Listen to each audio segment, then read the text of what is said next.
हाणे ॻाल्हि इहा आहे त ही मुंहिंजो त ख़्यालु अॻु में थी वञणु खपे हा ऐं हीअ नवाज़ शरीफ़ जी घटि में घटि आउं नथो चाहियां नवाज़ शरीफ़ चवण त थियो आहे पर नवाज़ शरीफ़ जी ख़्वाहिश पूरी थी त जेको सीनियर मोस्ट आहे उहो थी वञे सो जनरल आसिम मुनीर साहिबु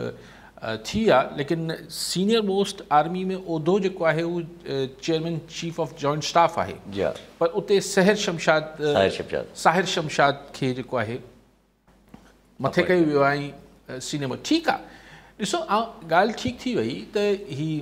हाँ जेसिताईं नालो साईं पूरो चढ़े आसिम मुनीर हाँ जनरल आसिम मुनीर साहिब जेके आहिनि इनखे अॻु में ई करे छॾणु खपे हेॾी सस्पेंस क्रिएट करण जी कहिड़ी ज़रूरत आहे ऐं हाणे इनखे कानून ठाहे छॾी त भई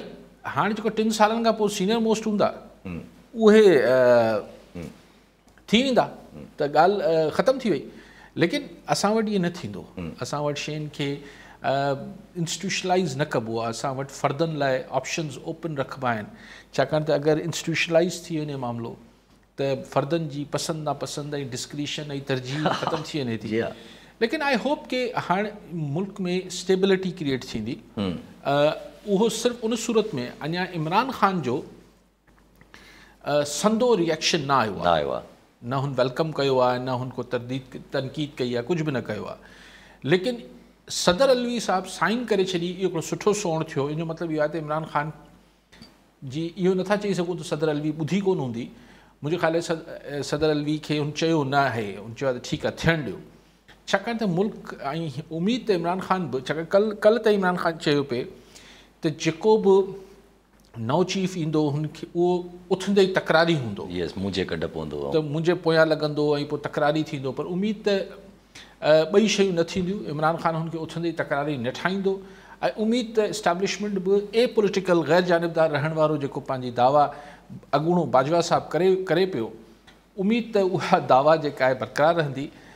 उमेद घटि आहे लेकिन बहरहाल कोशिशि उमेदनि ते दुनिया क़ाइमु आहे त छाकाणि त ॾिसो न अगरि ए पॉलिटिकल रहे थी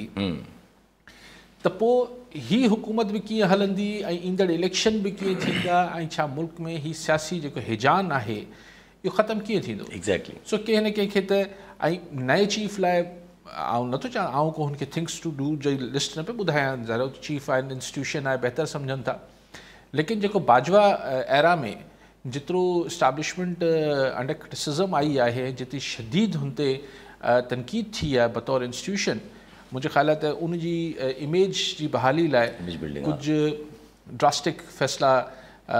ज़रूरु कंदो जनरल आसिम मुनीर साहिबु